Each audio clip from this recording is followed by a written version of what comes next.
ये कोई नॉर्मल आत्मा नहीं होती है, ये भगवान की बहुत प्रिय बच्चे होते हैं और कोई दिव्य आत्मा होती है जो एक ही जन्म में अपने सारे पाप काट लेने को आती है।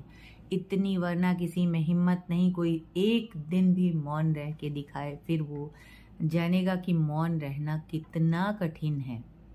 मौन की बहुत बड़ी ताकत होती है। आओ, आ जाओ, हाथ पकड़ो। अरे यार, बीच बीच में बहुत नाराज़ भी होती रहती है क्योंकि इसको भीड़ में ले जाते रहते हैं ना बीच में, और चाहती है जैसे हनुमान मंदिर मंगलवार है या शनिवार है, खासी भीड़ होती है तो मैं ज़रूर लेके जाती हूँ ताकि इसे ज़्यादा से ज़्यादा भीड़ मिले। और भीड़ से ही तो डरती है ना, ये धीरे धीरे पहले से काफ़ी नॉर्मल हो गई है, काफ़ी ज़्यादा भीड़ में जाने लगी है, वरना पहले तो बेहोश हो जाती थी तुरंत भीड़ देखते ही, तो फ़र्क है। नमस्कार दोस्तों, आप लोग का बहुत बहुत स्वागत है और मैं अनीता, आप देख रहे हो ऑलराउंडर आई। और आज मैं आप लोगों से थोड़ी सी बात करने वाली हूँ। और बहुत से ऐसे लोग हैं जो कहते हैं लाडली के लिए, आपको पता ही होगा मेरी स्पेशल चाइल्ड है और मैं उसको बहुत प्यार और बहुत जतन से पालती हूँ। पर बहुत से ऐसे लोग हैं तथाकथित समाज और रिलेशन और जान पहचान अगल बगल में बहुत सारे लोग होते हैं जिनको किसी को रहते हुए ठीक से रहते देख के शायद अच्छा नहीं लगता। बहुत से ऐसे लोग होते हैं, पर बहुत से अच्छे लोग भी होते हैं। तो कुछ ऐसे लोग हैं अपनों में जो कहते हैं इसके बाल क्यों नहीं काट देती, क्यों इसके लंबे बाल रखती हैं, इसकी सारी एनर्जी तो बाल में लगा देती हैं, सारा समय तो आपका चोटी बनाने में चला जाता है। मेरी बच्ची, मेरी बेटी के बाल, मेरी मेहनत, भला किसी के पेट में क्यों दर्द हो। और भलाई ये नहीं, बिन मांगे सलाह बिल्कुल भी नहीं दी जाती है, और वहाँ दी जाती है जहाँ कुछ आप क्रिएटिव सोचते हो, कुछ अच्छा करते हो, कोई तकलीफ में है उसको आप बचाना चाहते हो, वहाँ आप ज़रूर सलाह दो।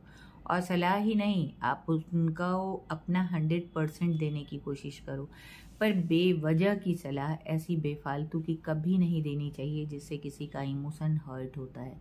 बिल्कुल जी हाँ, इमोशन हर्ट होता है, वहाँ बिल्कुल भी सलाह नहीं देनी चाहिए। क्योंकि स्पेशल चाइल्ड देखने में समाज के लिए या लोगों के लिए पागल औलाद होती है। ये दिव्य आत्माएं होती हैं जो मौन रह के अपनी सारे पाप को एक जन्म में काट लेती हैं। तो खैर, ये तो स्पिरिचुअल बात हो गई। आइए चलिए उसकी छोटी सी एक झलकी दिखाते हैं, कैसे आजकल मैं उसके साथ दिन रात लगी रहती हूँ थोड़ा सा इम्प्रूव होने में। सबसे पहले हमेशा ग्रीन कलर उठाती है, इसको ग्रीन बहुत, उसके बाद देखना येलो, फिर रेड पे आएगी। डॉक्टर की सलाह पे मैंने इसको मॉर्निंग इवनिंग दोनों टाइम का वॉकिंग और एक्सरसाइज शुरू किया और इसका रिजल्ट मुझे इतना अच्छा दिख रहा है। तो आप सबों से एक छोटा सा रिक्वेस्ट है कि अगर किसी के पास भी ऐसे बच्चे हैं, ऐसे बुजुर्ग हैं जो बहुत ज़्यादा मेंटल वीक हैं, थोड़े फिजिकल वीक हैं, उनको ज़रूर टहलाएं, उनसे हल्के फुल्के एक्सरसाइज कराएं। आप देखेंगे कि उनमें गजब का सुधार होता है, बहुत ज़्यादा अच्छा आपको लगेगा। और उस बुजुर्ग या बच्चे या बीमार जो इस तरह के होते हैं, या नॉर्मल भी जो बीमार हो गए हैं, बहुत अशक्त हैं, बुजुर्ग हो गए हैं, उनको भी बहुत अच्छा लगेगा। तो ये ज़रूर करना चाहिए कि क्योंकि हर को घूमना फिरना मौज मस्ती अच्छा लगता है, तो हम ऐसा करते हैं उनके साथ, तो उनको बहुत अच्छा लगेगा, उनकी दुआएं भी हमें मिलेंगी। और आज लाडली हमारी सोने वॉकिंग के इवनिंग, मॉर्निंग तो वॉक उसने कर लिया था, इवनिंग वॉक के पहले ही आज वो सो गई है, तो मैं उसे नहीं ले जा पाऊंगी आज। देखते हैं लेट नाइट या थोड़ा लेट, 7 साढ़े 7 के पहले, अभी 5 बजे जब वो सोई है, 5:30 होने जा रहा है और 5 बजे वो सोई है 5:10 में, तो फिर उम्मीद नहीं कि वो 6:30 तक उठ जाए। 2-3 घंटे कम से कम सोती है। तो नाइट में अगर जुगाड़ हो जाता है तो मैं उसे लेके जरूर जाऊंगी और टहला के, चाहे 10 मिनट ही वो टहले, मैं उसको लेके आती हूँ और उसकी छोटी छोटी बातें मैं आपको बताती हूँ। और वरना तो बहुत से लोग नहीं जानते ऐसे बच्चों के बारे में, और या तो वो डरते हैं या तो उसके लिए बुरा बोलते हैं। तो प्लीज़ बुरा बिल्कुल भी ना बोलें और हमेशा डरें ईश्वर से, क्योंकि जिनके अंदर रुपए पैसे और मेरा तेरा किसी चीज़ का की पहचान नहीं, वो सीधे ईश्वर के रूप होते हैं। वरना तो आजकल आप देख ही रहे हो कितना स्वार्थ परमो धर्मा हो गया है ना। तो ऐसा नहीं होना चाहिए और कोशिश करें कि जितना हम दूसरे की मदद कर पाएँ करना चाहिए। और लाडली कि कुछ ऐसी टचिंग बातें होती है ना, ऐसी टचिंग पर यही ना कि हर समय हाथ में मोबाइल नहीं होता, उस मोमेंट को हम चूक जाते हैं। जैसे अभी मैं बोलूँ, सुबह आज एक्सरसाइज करा रही थी छत में, तो पहले वॉकिंग होता है 15 मिनट, मिनिमम 15 मिनट का वॉकिंग होता है। उसके बाद वो 10 मिनट एक्सरसाइज करती है। मैक्सिमम आधे घंटे 30 से 40 मिनट का मॉर्निंग का उसका शेड्यूल रहता है, क्योंकि मॉर्निंग में मेरे पास टाइम नहीं होता, बहुत भागा भागी होती है। हस्बैंड को 8 साढ़े 8 बजे जाना होता है, मतलब मुझे खाना तैयार करना होता है, उसको नहलाना धुलाना, बहुत सारे मतलब वर्कलोड इतना ज़्यादा रहता है कि आफत हो जाती है। तो इस बीच में भी मैं उसके लिए टाइम निकालती हूँ, वो जाती है। पहले तो बहुत रोती चिल्लाती थी, अब तो बहुत खुशी खुशी जाती है। लाल चलो, फटाफट से अपने आप सीढ़ी चढ़ लेगी। मैं उसको जाती हूँ ऊपर छत में। मैंने मेरी बगिया लगा रखी है, आप लोगों ने देखा ही होगा। अच्छा, मैं किसी दिन अब उसको कैप्चर करती हूँ, आप लोगों को दिखाती हूँ कैसे वो जाती है और अपने बगीचे में मस्त टहलती है। उसके बाद वो एक्सरसाइज करती है, बहुत अच्छी वाली एक्सरसाइज करती है बढ़िया से। फिर ऊपर से आती है नीचे, फिर मैं थोड़ी जल्दी से, जैसे चावल चढ़ाया, दाल चढ़ाई, एक सब्जी छौंकी, फिर भाग के उसके पास गई। फिर थोड़ी सी एक्सरसाइज जो बची रहती है लेट के करने वाली, पर्वत आसन है या ब्रिज बनाने वाला, ये 5-6 एक्सरसाइज करती है। और इसका इतना जल्दी मुझे रिजल्ट मिला। उसके पेट जो बैठे बैठे थोड़े लेटे लेटे बाहर की तरफ आ रहे थे, वो काफ़ी कम हो गया। थोड़ा सा बचा है, वो भी ठीक हो जाएगा। और वेट मेंटेन भी उसका करने के लिए मैं प्राण लगा देती हूँ, मतलब एकदम पूरी एनर्जी के साथ।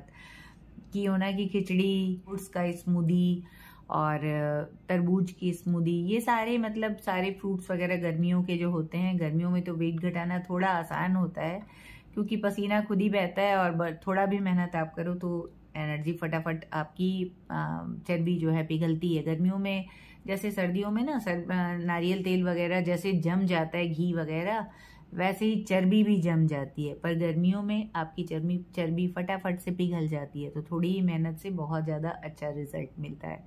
अब बहुत ज़्यादा ऐसा मेहनत करने की, हाँ डाइट में सुधार बहुत ज़रूरी है, क्योंकि डाइट में बोलती हूँ 40-50 नहीं, 70 नहीं, 80 लगभग मुझे लगता है कि 70 to 90% जिम्मेदार होता है हमारा डाइट।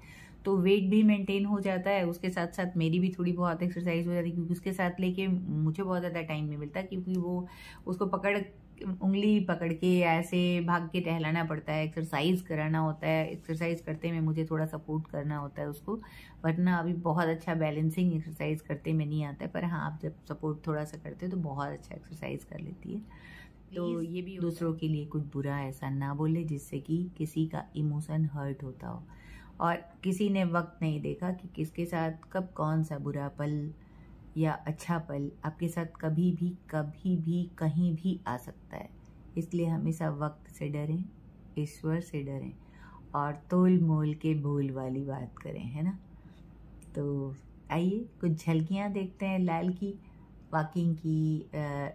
मॉर्निंग का तो नहीं हो पाता, एक दिन मौका निकालती हूँ अपने छत का, मैं दिखाती हूँ। और पार्क की में जो मैं उसको ले जाती हूँ उसकी झलकी आपको दिखाती हूँ। आप देखना, आपको मज़ा आएगा, अच्छा लगेगा और आप शायद इंस्पायर भी होगे कि अरे जब थोड़े से वीक बच्चे के लिए इतना किया जा सकता है। और माँ बाप का दायित्व होता है अपने बच्चों के लिए खूब जितना ज़्यादा आप कर सकते हो। और मैं ये मानती हूँ कि मैं ईश्वर के दिए टास्क को मैं पूरी शिद्दत से बहुत ईमानदारी से निभाती हूँ। मैं ऐसी माँ हूँ, ईश्वर का दिया एक टास्क मैं मानती हूँ और उसको बहुत ईमानदारी, बहुत शिद्दत से निभाती हूँ। तो आइए देखें छोटी छोटी झलकियाँ लाल की। इधर से आओ, पकड़ लें, नहीं तो बराबर नहीं है। देर हो गई थी तो घूमने में बहुत चिड़चिड़ भी हो रही थी, चूँकि मैं मंदिर भी ले गई थी इसको, मंगलवार था तो भीड़ में शेर पिंजरे में जा रहा है।